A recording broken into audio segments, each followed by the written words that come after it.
The new season of Project Diablo 2 is coming up, and this is going to be a guide on how to gear your first character. It's going to be a guide to help you get the smoothest launch that you can get, smoothest season reset that you can get. It's going to include a bunch of items that I recommend you use, as well as we're going to talk about some of the mistakes people make when it comes to gearing their first characters. In addition, there's also going to be a pretty big revamp of the crafting system for the upcoming season. So we'll also be talking about and considering the crafting recipes that might be worth looking at when it comes to gearing our early ladder characters. Now, most of the gear here is going to be tailored towards caster builds. And this is because caster builds tend to be much better starter builds than attack builds. So if you're considering starting as an attack build, you might want to seriously consider playing a spellcaster build instead. Attack builds tend to rely on having a strong weapon, a high damage weapon to deal damage, whereas caster builds rely on their skill points to deal damage. And you can't really guarantee that you're going to have a strong weapon. But you know that as you level up, you're consistently going to be getting skill points, and you're going to consistently be getting stronger. So the dynamic with caster builds are you're going to have damage. You're going to have skill points. And that's where most of your damage is going to come from. You're going to get some items, and those items might augment your damage and improve your damage, but most of your damage comes from your skill points, whereas attack builds, oftentimes, most of the damage comes from the weapon, and then their skills and the skill points augment the damage on top of that.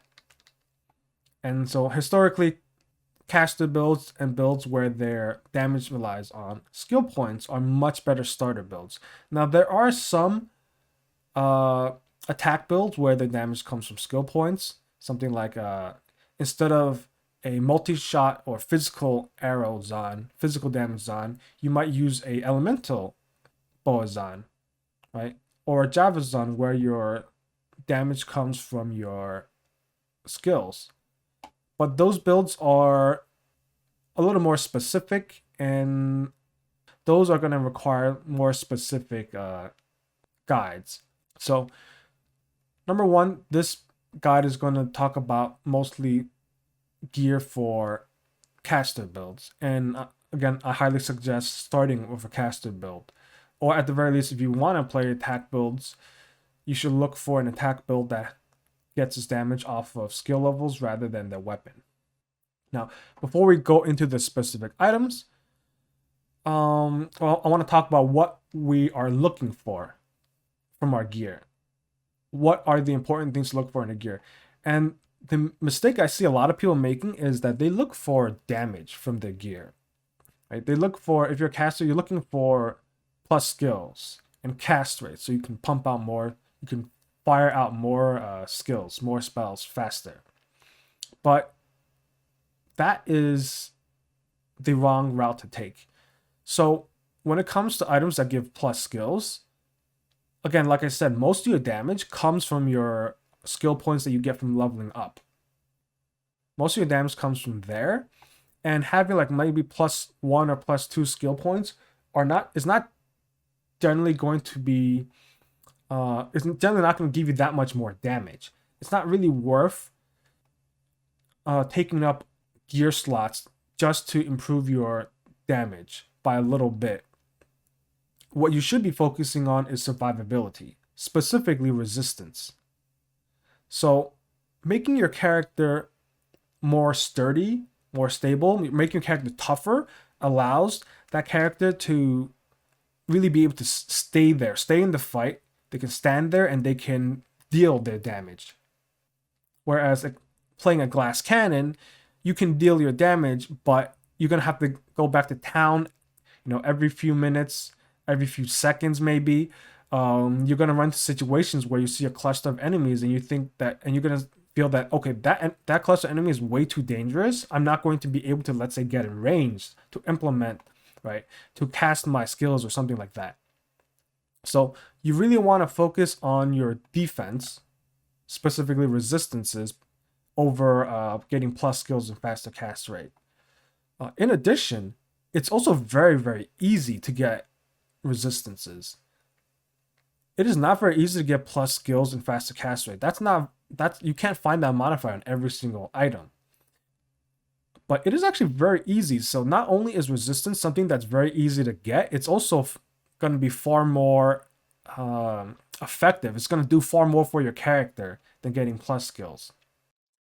So in order of priority, we're going to be prioritizing resistance, then a faster cast rate to hit your breakpoints, and then skill levels. And so with that in mind, let's take a look at the items that I recommend. The helmet that I recommend is actually just a 3-socket helmet with some runes in it. Ral, Ort, Tal, Thal. Each of these runes gives 30 to a specific resistance. Ral gives fire, Ort gives lightning, Tal gives poison, and Thal gives cold. And simply a 3-socket helmet with these, combination of these runes to help you take care of your resistances is going to be far more, impactful than actually what most people go with, which is a lore. Right? Most people talk about lore because it's an easy way to get +1 on all skills in your helmet slot. But between the lore and this helmet, if your resistances aren't full, you should definitely be using this instead. But the difference between having 1 all skills and 60 more resistance, as lore has 30 all resistance in itself, that 60 all resistance is going to have a much larger impact. And it's going to allow you to play your character a lot more smoothly than something like a lore. Next, we'll look at the shield. Ancient's Pledge. Very simple. This shield just gives you a huge chunk of resistance. Ral or Tal. It's also very easy to get. If you complete the second quest in Act 5, the reward is a Ral or Tal. And you can buy a 3-socket shield from the Act 1 and Act 2 vendors. So every character is able to get this very easily. And this just gives you a huge chunk of resistances. You can actually also get a 3-socket shield with 3 perfect diamonds. This will actually give you more resistances than this. But classically, you will be able to get a Ral or Tal way before you can get 3 perfect diamonds. With some of the changes coming to Season 2 of PD2, you will be able to get flawless gems much earlier, and you'll actually have access to 3 perfect diamonds much easier. That being said, if you do make a Ancient's Pledge, again, you can just buy another base when you do accumulate enough flawless gems. When we look at boots, same deal. Resistances. Belt, resistances. Gloves, resistances. When it comes to boots, belts, and gloves, these are all just going to be rare items, or if you can find, set items like these, just look for resistances. When it comes to the armor, you're going to make a smoke. Smoke has been nerfed in PD2 because it was very powerful. It was the go-to starter armor for pretty much every single character. Used to give 50 all resistance. Now it's between 30 to 45, but it's just a Nef and a Lum in 2-socket armor. Not much to it. If you happen to struggle to find a Lum, you can also use a 4-socket armor or even a 3-socket armor. And again, much like the helmet, use the appropriate runes. And at the very worst, if you get a 4-socket armor, it's basically a bottom roll smoke, right? 30 to all resistance. You don't quite get the fast hit recovery, but you're still working towards covering your resistances. I no longer bother with stealth. Now, if I can get a Tal F in Act 1, I might consider using stealth, but for the most part, I no longer bother with stealth. 3 of these runes in a 3-socket armor over a stealth. I think that's still going to be better. It's totally fine to use a 3-socket armor. These runes aren't very rare, so you're not really going to have too many issues with this. When it comes to the weapon, it's still Spirit Sword. Tons of faster cast rate, 1 all skills.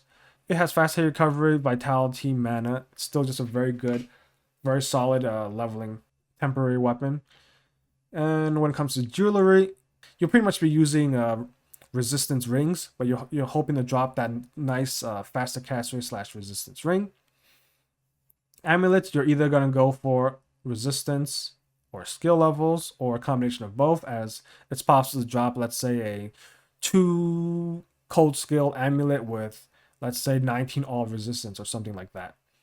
I think amulets is the first place where you can start deviating from getting resistances. If your resistances are full, this is the first place where you can start investing in skill levels, because amulets can give you quite a lot of power, quite a lot of damage.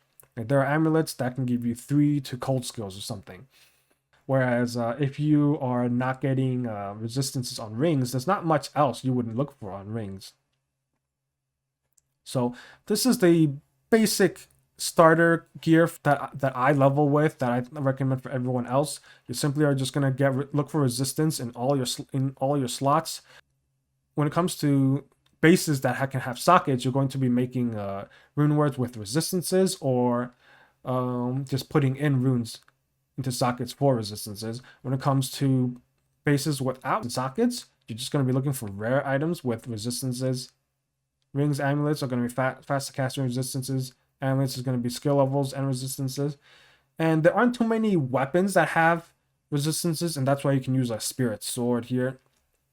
And with this gear is good enough to help you start progressing through the game. If you keep your resistances topped off, you should be able to do enough damage. You should have enough survivability to start clearing through the game and start acquiring some gear and to make your character stronger.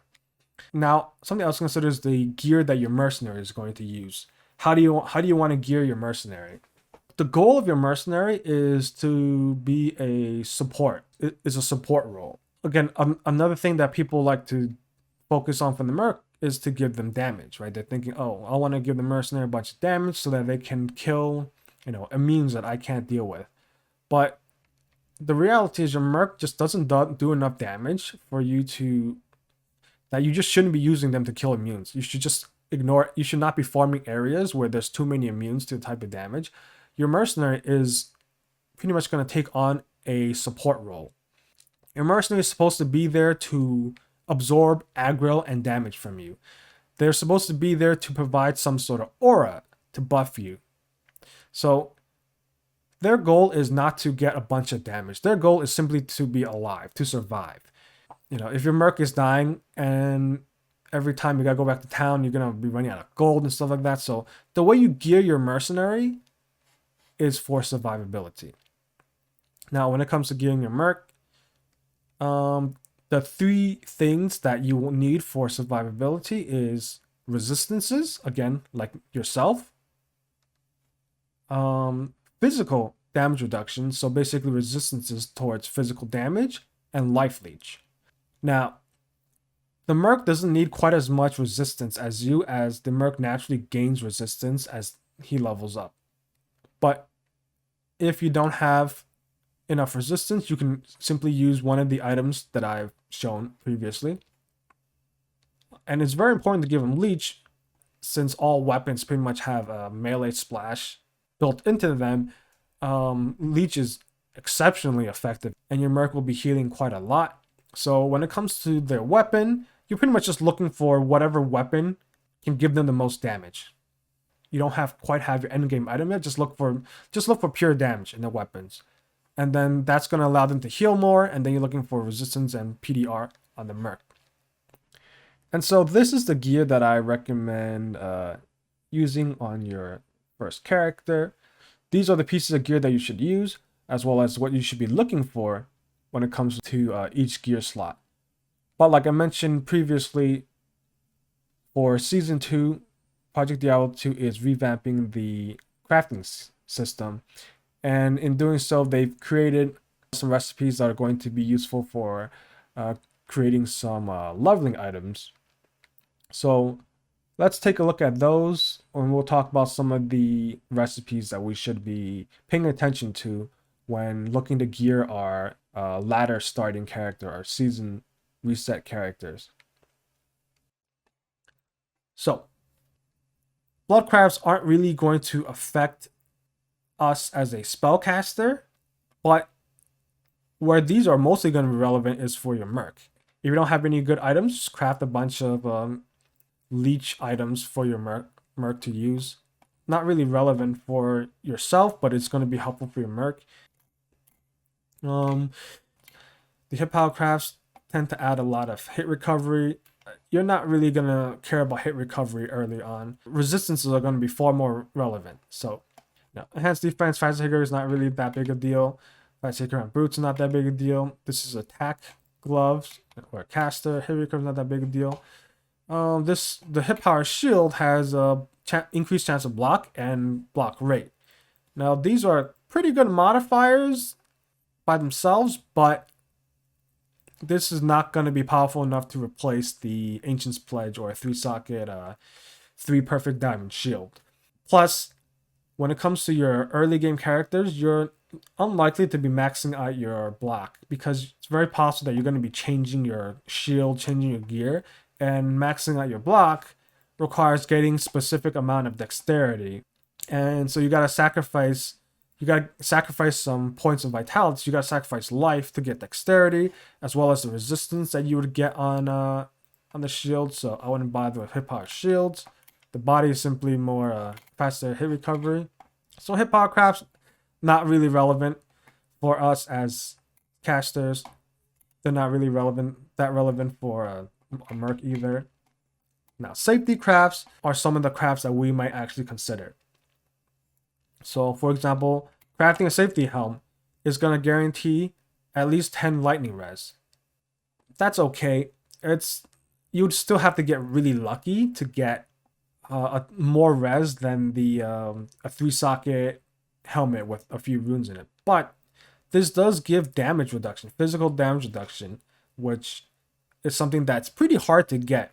And so while this is not going to give us, generally it's not going to give us something relevant for our character, this is something that you can give to your merc. Since your merc is not going to need as much resistance, this is a craft to help get him some physical damage reduction. Safety boots gives fire resistance. This might be something that's worth crafting to get yourself some nice res boots, or try to get yourself some nice res boots. Same deal with safety gloves. You can try and craft yourself some res gloves since you're basically using rare boots and gloves, hoping to get some res. This is one way to try and get some. Safety belt gives poison res. Safety shield gives damage reduction as well, which again, like I said, is a pretty rare modifier, and it gives magic resistance. That being said, this is unlikely to be better than Ancient's Pledge. Now, the safety, this says shield, but this is a typo. This is unlikely what you're going to use yourself, but this is again very good for your merc. The body armor and the safety helmet is something that you would probably consider crafting for your mercenary. The safety amulets gives some block chance. Block chance not that relevant. Safety ring, again, these aren't that relevant. Safety weapon is pretty interesting since it's a craft that's made specifically on bows and crossbows, but not relevant to us. Now we get to pretty much the good stuff. Some of the good stuff, some things that are a little bit overhyped. So what things that you want to avoid versus things that you might actually consider using. So caster helmet. There's a bit of hype on the caster helmet because you can get 20 faster cast rate. But for those that don't know, there already is a helmet that gives you 20 faster cast rate in the helmet. The Knives Circlet, the set circlet, gives you 20 faster cast rate. The helmet that I mentioned previously, a 3-socket helmet with a bunch of resistance. Faster cast rate is not going to be more powerful than that. That being said, this has a lot of potential when it comes to endgame items and endgame crafting. You can use these with barbarian helms or druid pelts, and there's a lot of potential there. So this is something that might be used for some endgame crafting for some very nice rolls, but for starting out, you're unlikely to get something that's actually better. Caster boots, not really relevant. You want resistance. This just gives you mana. If anything, you should be crafting. If you're going to craft boots, you're going to craft the safety boots for resistance. Caster gloves. Caster gloves do in fact stand out.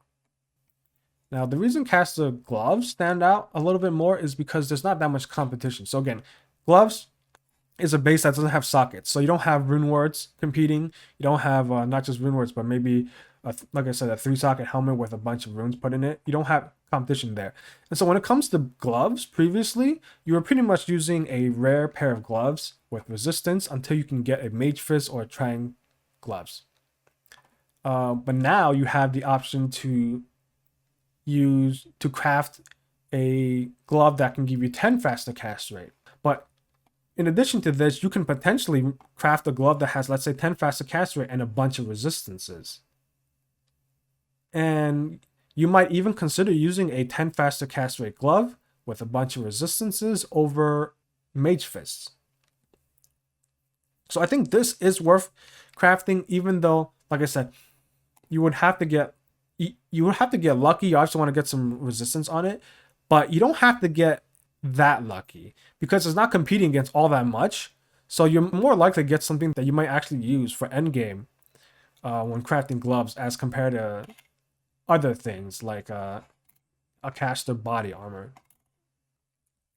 Likewise, caster belts is also very good because, again, there's not that much competing for the belt slot. Previously, you were probably going to use a resistance belt until you could get something like a arachnid mesh. Now, in Project Diablo 2, there are two unique belts that give you faster cast rate. That's the Lenimos Sash and the Gloom's Mesh. But those two items don't have particularly good modifiers. So you're pretty much just going to be sacrificing a belt slot for faster cast rate. In which case, since the caster belt now has guaranteed 10 faster cast rate, you can just go ahead and start crafting these. At the very least, you're going to have pretty much the same. You're going to have the same faster cast rate, but you have a chance at getting some potentially good modifiers that are now better than might outperform the Gloom's Mesh and Lenimos Sash. You can get something like 10 faster cast rate, faster hit recovery on belt can spawn on belts, some resistance. This is very much worth crafting. Caster's Shield has faster cast rate as well as chance of blocking. I don't think this is worth crafting. Faster cast rate it's not worth sacrificing all the resistance that you're going to get from the shields that I mentioned. Chance of blocking is not that relevant, again, because at low levels you're generally not building around having lots of block rate. Plus, if you had enough resistance, you probably just use a Splendor. Now, if you use a Splendor,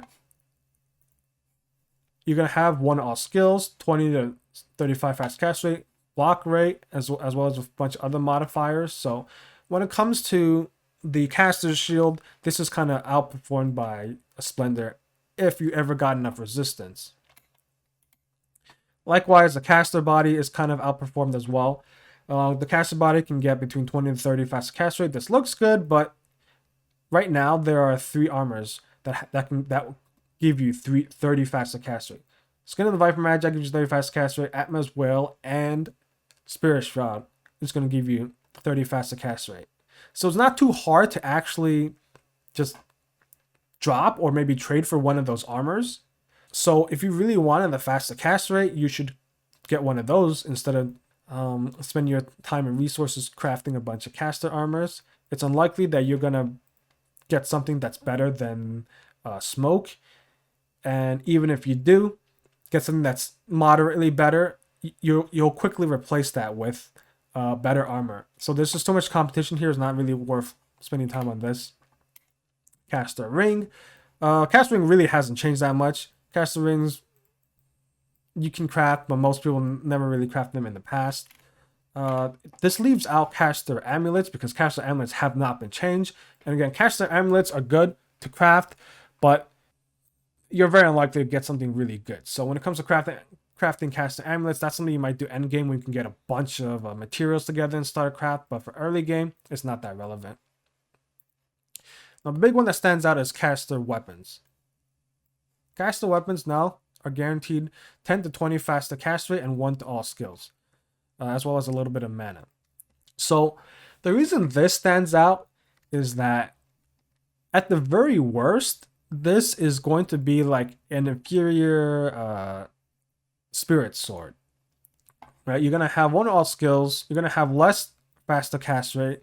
You're not gonna have the mana or the FHR or the vitality of the Spirit Sword.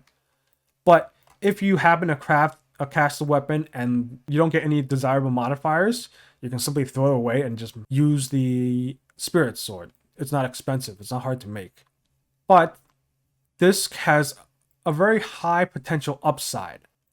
So if you're not aware, every single class has a weapon base that can roll plus skills for that class.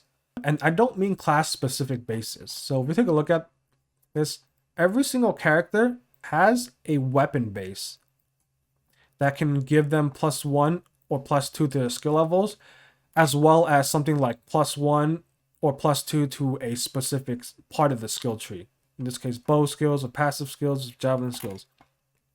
So this might seem obvious for things like sorceress orbs. Sorceress orbs can roll sorceress skill levels. Sorceress orbs are also class specific items. And so as class specific items, they can also roll staff mods. Staff mods are those modifiers that can appear on just a regular white base. Right? It's a modifier where it gives you 1 to 3 points into a certain skill. Each base can have, I believe, up to 3 staff mods. So you can use the caster craft on a sorceress orb, potentially get 2 to sorceress skill levels, or 2 to sorceress fire spells, or 2 to sorceress lightning spells, the original plus skills on the item, and then you can still get potentially, maybe you might get a orb that has +3 to frozen orb. You might roll +3 to frozen orb. So you have the chance of getting really, really powerful caster items. You have the chance of getting very, very powerful caster items. But even for the classes whose class restricted items are not weapons. So for example, Druids. Druids class specific items are helmets, Druid pelts. There's actually still a weapon base that can give you Druid skill levels. In this case, it's clubs. So you can use the caster weapon recipe on clubs to potentially get some Druid skill levels, +1 skill levels, some faster cast rate. You won't be able to roll specific skills because those are on Druid pelts. So these aren't quite as powerful, but like I said, people might not be aware, every single class has one weapon where they can get, at least one weapon where they can get some skill levels. So for the Amazon, their class specific base is also the weapon. For the Barb, their class specific base is the Barbarian Helm. So you're not going to be rolling some staff mods on Barbarian weapons, but you can still get skill levels on weapons. For the Paladin, you can get Paladin skill levels on Scepters, and Scepters can also roll staff mods. So if you're crafting for a Paladin, you want to craft them on Scepters so you can get some staff mods as well as these Paladin skill levels. You don't want to be crafting them on Swords, because Swords can only get Paladin skill levels, but not staff mods. For Necromancers, you're going to want to craft them on Wands. Wands can get the skill levels as well as staff mods. Daggers, on the other hand, can only get skill levels without the staff mods. Like we mentioned, Sorcerers have orbs and staves that can get staff mods as well as Sorcerer skill levels. Druids have clubs. Clubs will not be getting staff mods. Assassins have Caters. Caters will be able to get staff mods as well as assassin skill levels. The crafter weapon is probably the most powerful out of all of these crafts because at the very least it's going to be somewhere close to a spirit sword, but has the potential to be much, much, much more powerful. So this is definitely something that you should be looking at. And that's it for the video.